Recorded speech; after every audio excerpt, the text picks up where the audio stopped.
नमस्कार साथियों, कैसे हैं आप सभी। उम्मीद करता हूं कि आप स्वस्थ होंगे, सुखी होंगे और आनंदित होंगे। श्री रामचरितमानस में आपका स्वागत है। हम श्री रामचरितमानस को अपने जीवन में उतारने के लिए, अपने जीवन में इसका एक माध्यम लेकर जीवन में सारी सजगता और सरलता के लिए जो है हम इसका उपयोग कर सकते हैं। और अगर कोई भी व्यक्ति इस ग्रंथ को नित्य पढ़ता है तो इसका जो है लाभ उसे अवश्य मिलता है। आप देखेंगे कि आपका हर एक दिन एक जैसा नहीं होता। कभी जो है काफ़ी हाई नोट में ख़त्म होता है, कभी जो है लो नोट में ख़त्म होता है। किसी दिन जो है उस आपके दिन की शुरुआत बहुत अच्छी होती है, किसी दिन जो है आपकी शुरुआत जो है काफ़ी लो होती है। लेकिन इससे जो है आपको घबराना नहीं है। ये जो है एक नेचुरल और सिंपल सी बात होती है कि हम कभी भी एक जैसे नहीं हो सकते। हमारा कभी हो सकता है कि मोरल डाउन हो सकता है, कभी हाई हो सकता है। तो बहुत सारे इसके पीछे जो है कारक होते हैं, बहुत सारे रीज़न होते हैं। हमें उन्हीं सारे रीज़न को समझकर उन पे एनालिसिस करके जो आपका लक्ष्य है, जो आपका गोल है, उसमें जो है निरंतर अपने को लगाए रखना है। उसमें जो है निरंतर अपने आप को सम्मिलित रखना है। मान लीजिए किसी दिन आप किसी अपने लक्ष्य के प्रति बहुत ज़्यादा काम किए, किसी दिन हो सकता है कि आप जो है उसके प्रति उतने एनर्जी के साथ नहीं हो पाए, उतनी संपूर्णता के साथ नहीं हो पाए, फिर भी जो है आप उसमें जो है निरंतर लगे रहिए। क्योंकि थोड़े थोड़े करके ही एक दिन जो है आप उस एक बड़े मुकाम को प्राप्त करते हैं। एक ही दिन में जो है कुछ भी नहीं हो जाता। एक निरंतर जो है कहते नहीं, बूंद बूंद करके जो है घड़ा भरता है, वैसे जो है आपके जो एफर्ट्स है वो हर मिनट, हर घंटे, हर दिन जो आप कर रहे होते हैं, वही जो है एक दिन आपका एक बहुत बड़े उसमें जो है कन्वर्ट होता है। तो हमें अपने छोटे एफर्ट्स को ऐसा नहीं सोचना है कि हम यूजलेस तरीके से काम कर रहे हैं, उसका कोई फ़र्क नहीं है। आपके डेली बेसिस पे किए हुए एक एक सेकंड, एक एक मिनट और एक एक घंटे का जो है फ़र्क पड़ता है। तो हमें जो है इस बात को भूलना नहीं है और निरंतर जो है अपने कार्य के प्रति सजग रहना है और करते रहना है। श्री रामचरितमानस आपको वो एक ऊर्जा देती है, एनर्जी देती है कि आप कभी भी आपके मन में किसी भी प्रकार का डाउट है, किसी भी प्रकार का फियर है, किसी भी प्रकार की जो है बेचैनी है, इसका अध्ययन आप करेंगे तो आपको जो है इससे एक ऊर्जा अवश्य मिलेगी। इसीलिए मैं आप सभी को आमंत्रित करता हूँ कि आइए, जुड़िए, हम साथ में जो है इस ग्रंथ को जान सकें, समझ सकें। और किसी भी सिचुएशन में आप अच्छा महसूस नहीं कर रहे हैं, आपको ठीक नहीं लग रहा है, तो आप जो है इस ग्रंथ के माध्यम से वो खोई हुई ऊर्जा वापस प्राप्त कर सकते हैं। पिछले एपिसोड में हमने ये देखा कि किस प्रकार से जो है जनक के दूत अयोध्या आए हुए हैं और वो राम और लक्ष्मण के बारे में सारी बात बता रहे हैं। जब दशरथ जी पूछ रहे हैं तो उनके बारे में वो सब कुछ बता रहे हैं जो जनकपुर में हुआ। आगे की कथा को गोस्वामी तुलसीदास जी किस प्रकार से एक्सप्लेन करते हैं, किस प्रकार से बताते हैं, आइए जानते हैं और समझने का प्रयास करते हैं। तो कहते हैं, सुन सरोस भृगुनायक आए, बहुत भांति तिन आँख दिखाए, देख ही राम बल निज धन दीन्हा, कर बहु विनय गवन बन कीन्हा। धनुष टूटने की बात सुनकर परशुराम जी क्रोध भरे आए और उन्होंने बहुत प्रकार से आंखें दिखलाई। जब धनुष टूटा तो उसके बाद जो है परशुराम जी बड़े क्रोध भरे हुए आए। उन्होंने बड़ी आंख दिखाई, तरह तरह के जो है बातें कही कि जिसने भी इस धनुष को तोड़ा है, कौन है, सामने आए, वो आज मेरे जो है हाथ, आज मेरे जो है फरसे से बचेगा नहीं, आज वो जो है मृत्यु के समीप आ गया है। तो बहुत सारे इस प्रकार की जो है बातें कही और डराया। लेकिन अंत में श्री रामचंद्र जी का बल देखकर उन्होंने अपना धनुष दे दिया और बहुत प्रकार से विनती करके वन को चले गए। उसके बाद जब उन्होंने श्री रामचंद्र जी को पहचाना तो उसके बाद जो है उन्होंने अपना धनुष दे दिया और बहुत प्रकार से विनती करके वन को चले गए।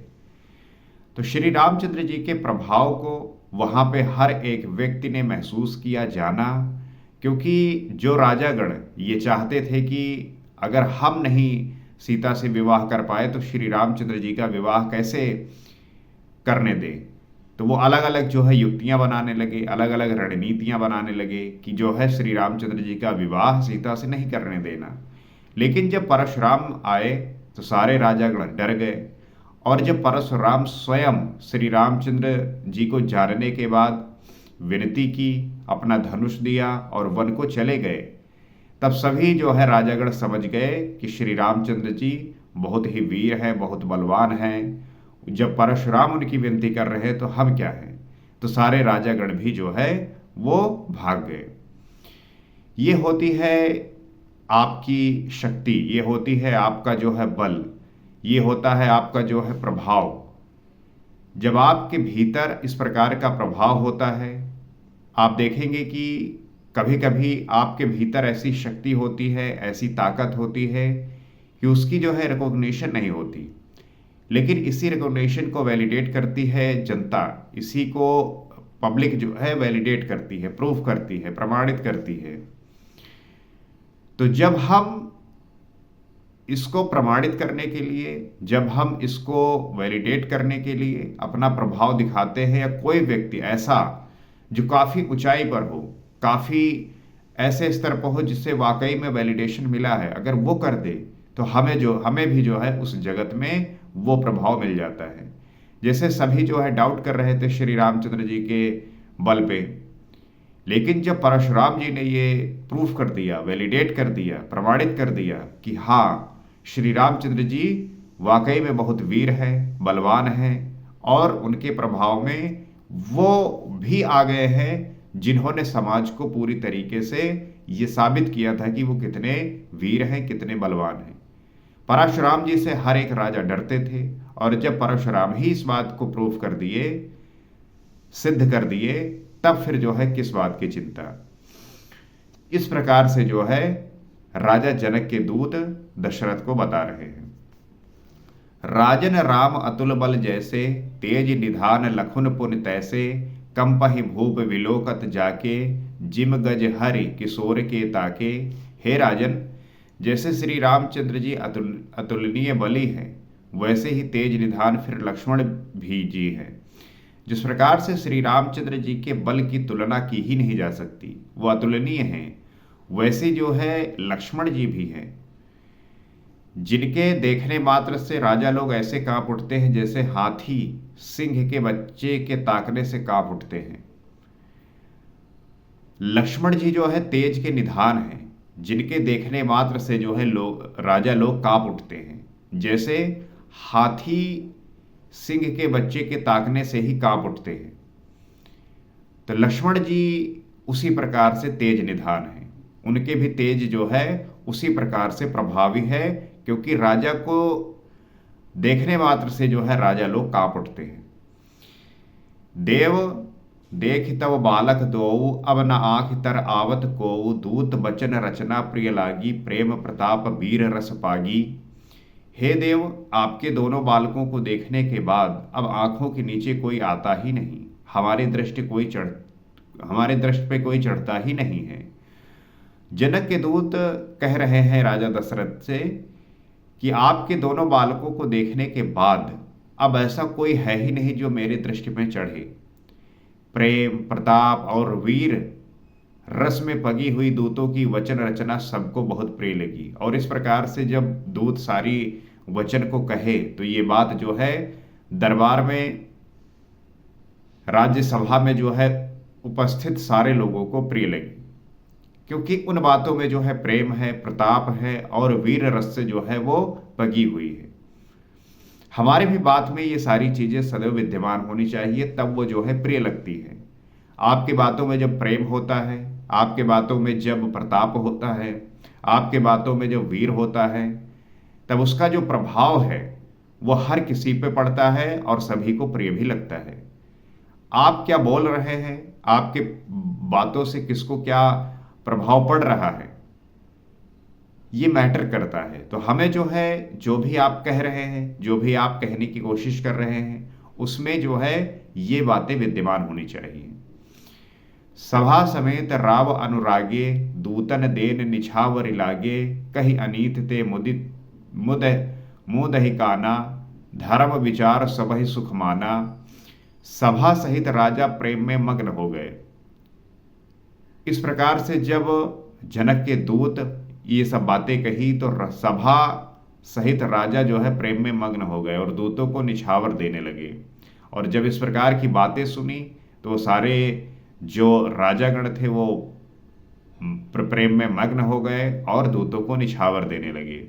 उन्हें निछावर देते देखकर ये नीत विरुद्ध है ऐसा कहकर दूत अपने हाथों से कान मूंदने लगे। धर्म को विचार कर उनका धर्मयुक्त बर्ताव देखकर सभी ने सुख माना। जब इस प्रकार से निछावर देने लगे तो उन्होंने कहा ये नीत के विरुद्ध है, और वो जो है ये कहकर अपने हाथों से कान मूंदने लगे। धर्म को विचार कर उनका इस प्रकार से धर्मयुक्त बर्ताव देखकर सभी जो है बड़े सुखी हुए। आप देखेंगे कि लोग इतने लालची होते हैं कि अपने जो है धर्म को बेचकर, अपनी जो है नीति को बेचकर जो है वो अपने आप को धनवान बनाते हैं। लेकिन जो सबसे महत्वपूर्ण है वो है नीति को जो है बनाए रखना, नीति के विरुद्ध ना जाना। लेकिन यहाँ हर एक व्यक्ति जो है इसे तोड़कर अपना जो है जेब भरना चाहता है, अपना जो है स्वार्थ सिद्धि के लिए सारे जो है नियम कानून तोड़कर करता है। इस प्रकार से जिस भी समाज में हो रहा है, जिस भी राज्य में हो रहा है, जिस भी देश में हो रहा है, वो जो है समय के साथ नष्ट हो जाता है। अगर वहाँ के दूत, वहाँ के राज्य के लोग इस प्रकार से कार्य करेंगे तो वो राज्य, वो देश जो है बहुत जल्द ही नष्ट हो जाएगा। क्योंकि नीति के विरुद्ध जाएंगे तब जो है किसी भी प्रकार का धर्म बचेगा नहीं, और धर्म नष्ट हो गया तो वह सत्यता चली गई और वहाँ पे जो है झूठ और असत्य का राज्य होगा, जो कि जनता के लिए और भलाई के लिए ऐसे व्यक्ति जो निर्दोष हैं वो बहुत ही नुकसानदेही होगा। तब उठ भूप वशिष्ठ कहो, दीन ही पत्रिका जाय, कथा सुनाई गुरु ही सब सादर दूत बुलाई। तब राजा ने उठकर वशिष्ठ जी के पास जाकर उन्हें पत्रिका दी और आदर पूर्वक दूतों को बुलाकर सारी कथा गुरु जी को सुना दी। फिर राजा जो है उठकर वशिष्ठ जी के पास गए, वो जो पत्रिका आई थी उसे जो है दिया और आदर पूर्वक जो है दूतों को बुलाकर सारी कथा गुरु जी को सुना दी। वशिष्ठ जी जो है वो राजा दशरथ के सारे कार्यों को कैसे करना है, क्या करना है, किस प्रकार से होना है, वो सब कुछ जो है बताते थे।